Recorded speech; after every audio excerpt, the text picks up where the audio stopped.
একটা পটল নিয়েছি ভালো করে ধুয়ে, এবার এই পটল সুন্দর করে মা আজকে একটা তরকারি বানাবে পটলের সুজিটা দেখে নিয়ে তো দেখতেই পাচ্ছেন ছাল ছাড়িয়ে নিচ্ছে। এই যে এইভাবে সবগুলো পটলের আমি ছাল ছাড়িয়ে নেব। মা সুন্দর করে পটলের ভিতরে মানে ওর নাড়ি ভুড়ি যা আছে বের করে নিচ্ছে। আমার এত কষ্ট হচ্ছে, আমার মা নাড়ি ভুড়িগুলো বের করছে।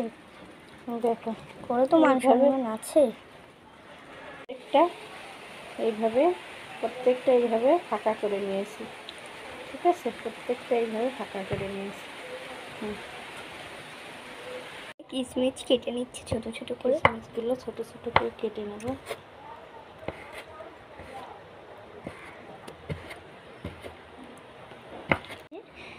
এই যে এখানে ছানা নিয়েছি প্রায় 100 গ্রাম মতো। মা এই যে কিশমিশ কুচি নিয়েছি আর একটু আলু সিদ্ধ নিয়েছি, আর এইগুলোতে একটা পুর বানাবো আমি করে নিচ্ছি। অল্প একটু আদা কুচি লাগবে।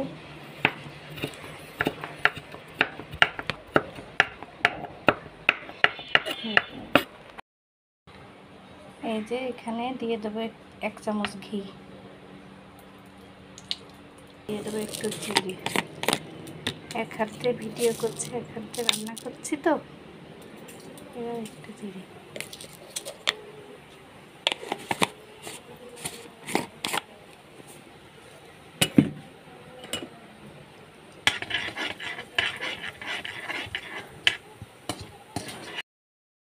এবার দিয়ে দেবো একটু আদা কুচি।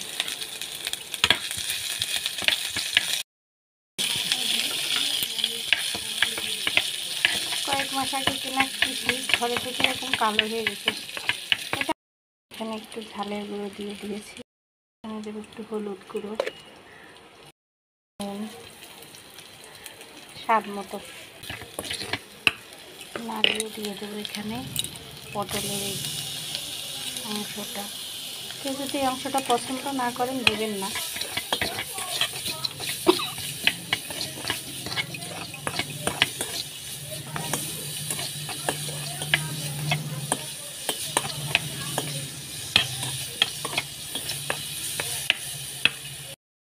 দিয়ে দেবো ছানা,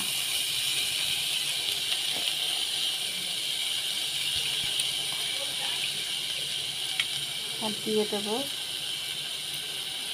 আলু এরকম করে ভেঙে 2 টুকরো। আর একটা আলু 4 ভাগের মানে অর্ধেকটা একটা বড় আলু।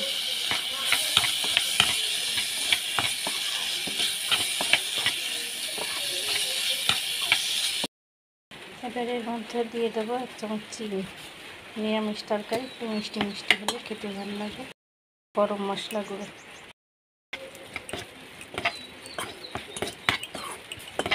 এটা মিশিয়ে নেব, প্রায় হয়ে গেছে। ছানার পুরটা এবার পটলের মধ্যে সুন্দর করে ভরে নিতে হবে।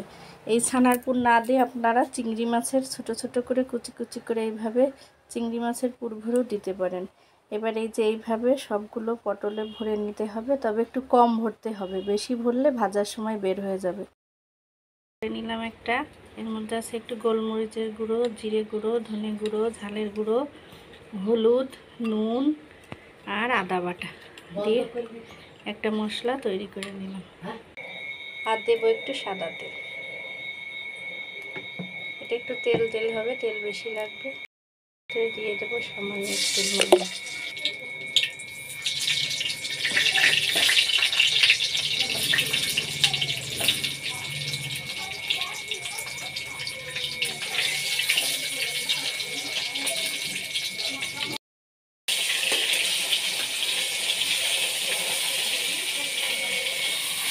এখানে পটলগুলো প্রায় ভাজা হয়ে গেছে, মুখ থেকে একটু বের হয়ে এসেছে। দিতে একটু খালি করে, আসলে আমি বুঝিনি বেশি বেশি দিয়েছি।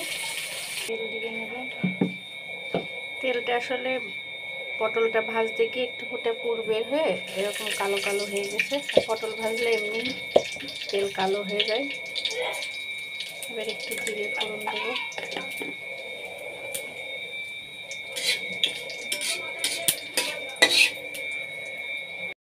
এবার মশলাটা দিয়ে দেবো। আসলে আমার এই রান্না করে আলো কম লাগার জন্যে আপনার এই রান্নার সঠিক রঙটা বোঝা যায় না। দিয়ে দেবো একটু চিনি, নিরামিষ তরকারি যেহেতু পেঁয়াজ দিয়ে আনা, পেঁয়াজের একটা মিষ্টি ভাব থাকে।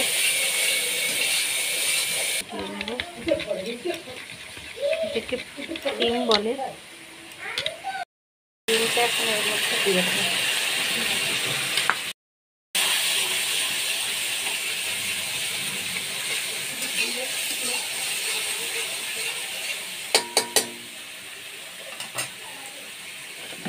দিয়ে এবার পটলগুলো দিয়ে দেবো।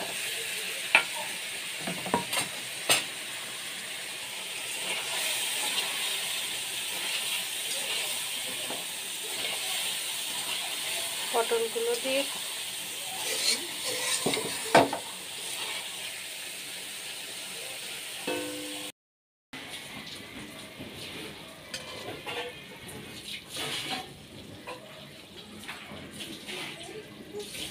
সামান্য একটু জল দিয়ে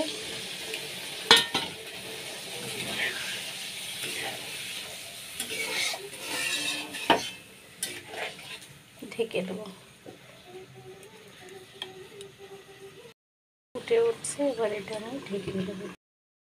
এবার দিয়ে দেবো সামান্য একটু ঘি। প্রায় রেডি, আর একটু ফুটে জলটা কমলেই নামিয়ে নেব। আর দিয়ে দেবো একটু গরম মশলা গুঁড়ো